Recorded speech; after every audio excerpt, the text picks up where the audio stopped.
Hi folks, hope you're doing well. It's 1:45 in the morning on the 17th of the 6th, 17th of June 2020. I thought I'd done a video. The problem is with this silly mic, you pick it up and there's a button underneath that can turn the sound off. And if you're not aware and you move the mic, you turn the sound off without even realising it, and that's what happened. So I did the video with no sound. So, as I don't do video, I just do the sound. That was a bit poor, so I'll redo it. This video is called "Do Black Lives Matter to Brown People?" Now, I'm going to make this video a lot quicker than I did before. The video was a lot longer. That won't be the case this time. Right, 1 second. Mollie, sure, stop looking the bed in. Okay, now, I've done videos recently on 3 separate cases which have got the media or got people talking as if they're all the same. You've got the George Floyd case, then you've got the Rayshard Brooks case, and you've got the Derrick Scott case. Now, George Floyd, with him, it's a different matter, really. Even though he himself, again, he resisted arrest. Before I continue, I'm just going to say one simple thing that really is the frustrating thing for me about all this.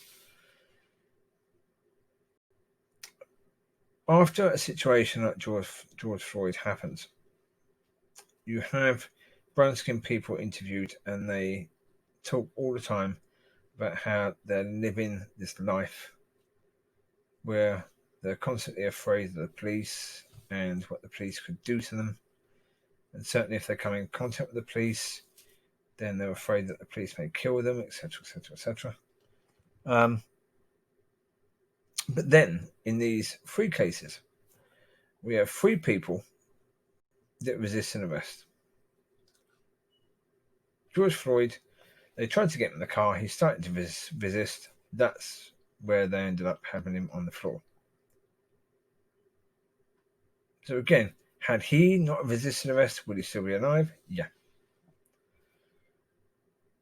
Rayshard Brooks was talking with the police officers, everything calm, until they tried to put the cuffs on him for drink driving. Again, resisting arrest, grabbed the taser, aimed the taser at the police officer. He then got shot. Had he not done any of that, would he be alive today? Yes. Derrick Scott. When the police arrived, he had his hands up.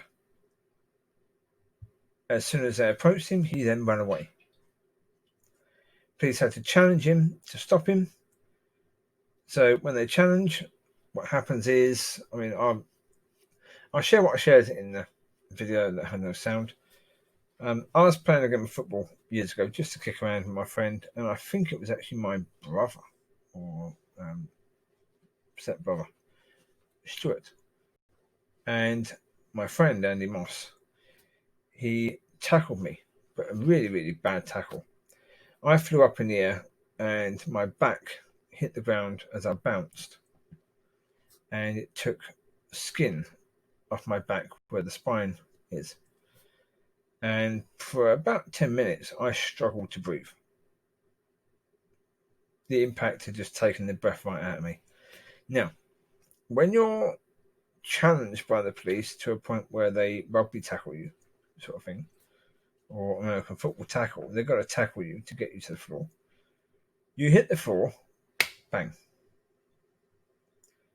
Now that bang is going to have an impact, especially if your back hits the floor, bang.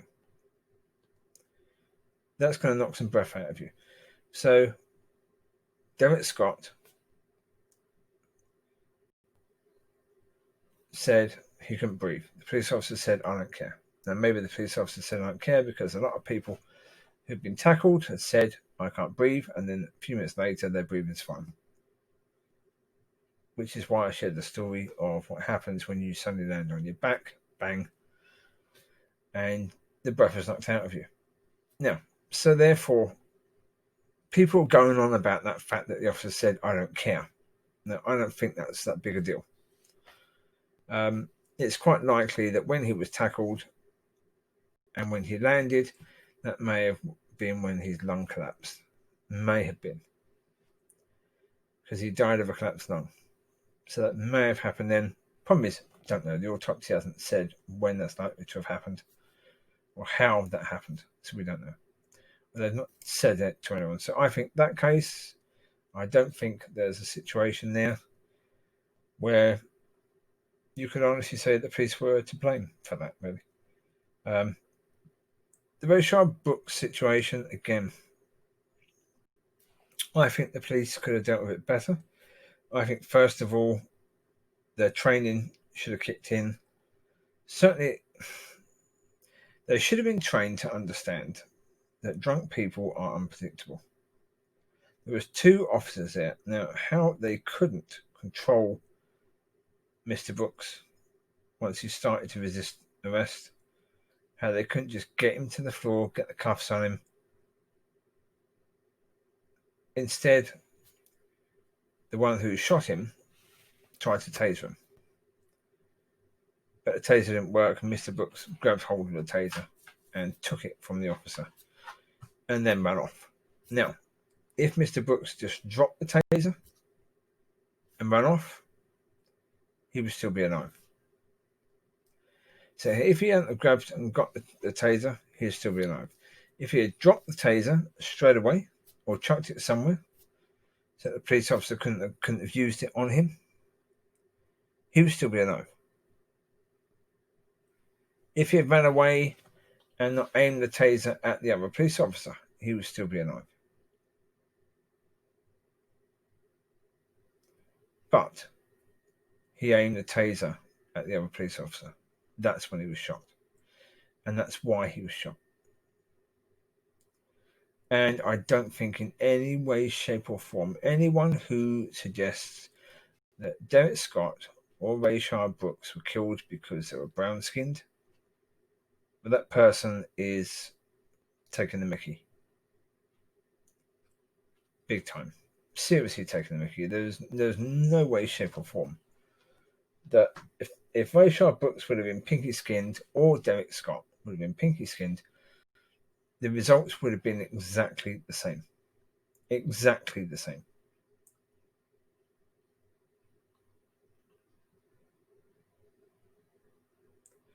Now, with George Floyd,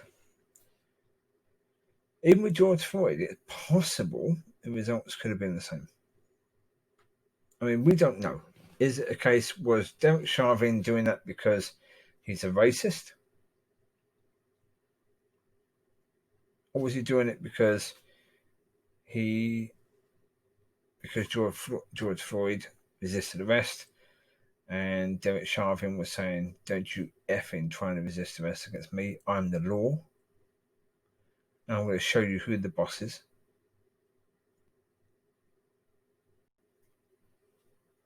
And that may have been it, completely irrelevant of colour of skin. Or was the colour of skin an issue in that one? We don't know. You see, that's the thing, we don't know. People assume that, but we don't know. And that's because of the fact the copper was, Derek Chauvin was or is pinky skinned. So when you can claim white versus black, that's when it becomes a racist thing, even though it most of the time isn't. It just isn't. As I say, don't be fooled in the fact that we don't see many pinky skinned people being killed in the same way by the police on the news. I've said this before, and I'll probably have to say it a number of times again.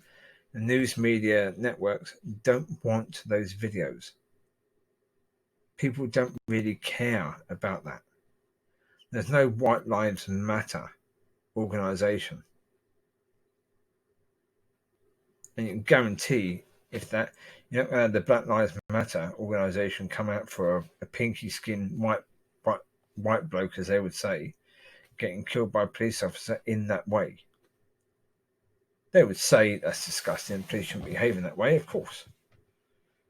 But they're not going to come out and protest for a white person because they are Black Lives Matter. And you're not going to have any white nationalist people protesting if a white cop kills a white person, even in that way. No one cares. Well, no one cares, at least to the same degree. No one's going to tune in for that and for the reaction to that. But as soon as there's a so-called black person killed by a police officer, boom. Yeah. That's big. That's news. We're going to have stories for a week here. Because we're going to have protesters peaceful, protesters rioting, protesters looting, protesters fighting the police, protesters telling their stories. Oh, as media, we can milk this for a good week. Easy.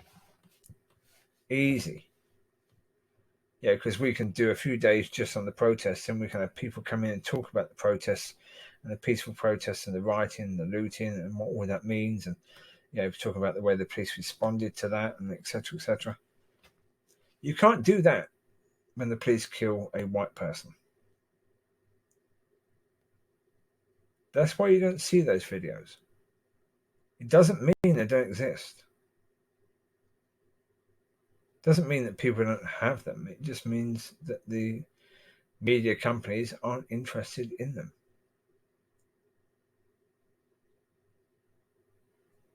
For the reasons I've just given. That's the truth of the matter. So, in the end, why I say does Black Lives Matter to black people is you can ask the question that when a brown person kills a brown person, do Black Lives Matter really care about that? Or do the people that protest with Black Lives Matter really care about that?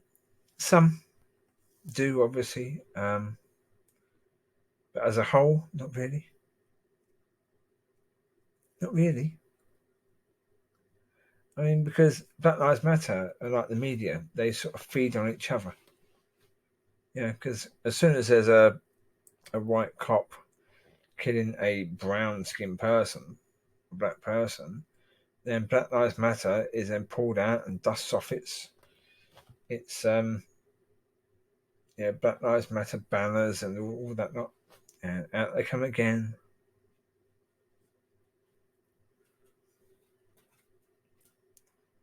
But when people are interviewed,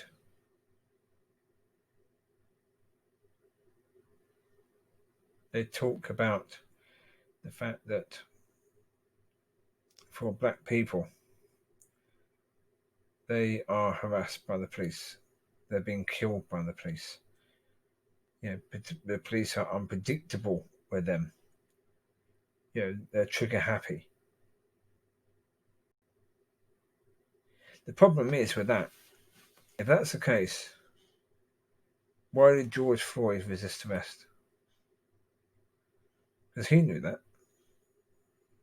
Why did Derrick Scott run off? Because he knew that.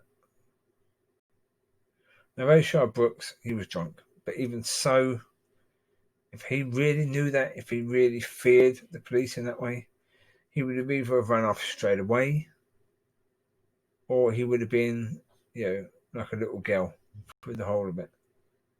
Yeah. Submissive completely. Instead, he was, both. But doing the unsubmissive bit at completely the wrong time. Had he run off straight away, then he would probably be alive.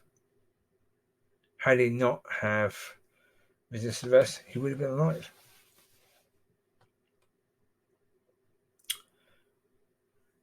Then with George Floyd, had he not resisted arrest, he would probably be alive.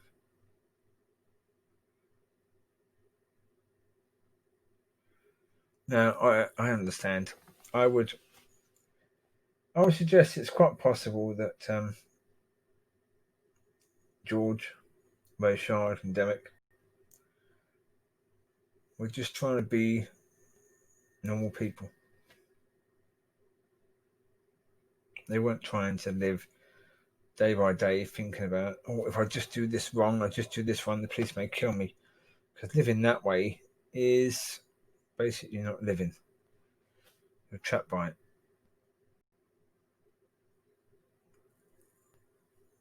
That's quite possible. And that's why all these situations are complicated. That's why they're not simple in any way, shape, or form, because they're not. Because it is true that if George Floyd had not resisted arrest, he would be alive now. That's truth. That is true. There's no doubt about that at all. Same with Rayshard Brooks, same with Derrick Scott. Now, I did 2 videos on Rayshard Brooks' murder, part 1 and part 2. Or just Rayshard Brooks' murder and then Rayshard Brooks' murder, part 2. So this will really be part 3 on that. I also did a video called George Floyd, Rayshard Brooks, and Police Reform. So this would be a number of times that I've covered them. So hopefully this is the last time. But there is a video that I will include. There's a Georgia sheriff who, Alfonso Williams, says, based on his experience in law enforcement, what he's seen on video so far, the officers involved in fatal shooting of Rayshard Brooks acted properly and their actions are completely justified. I did a video the other day and I was talking about the fact of why the police union the one George Floyd, Rayshard Brooks and the police reform. I mentioned there the fact that good police officers, decent police officers are going to be victims of this overcorrection. And the officer who shot Rayshard Brooks has been fired, or was fired more or less straight away. Now, I think that was a reaction because of the George Floyd case.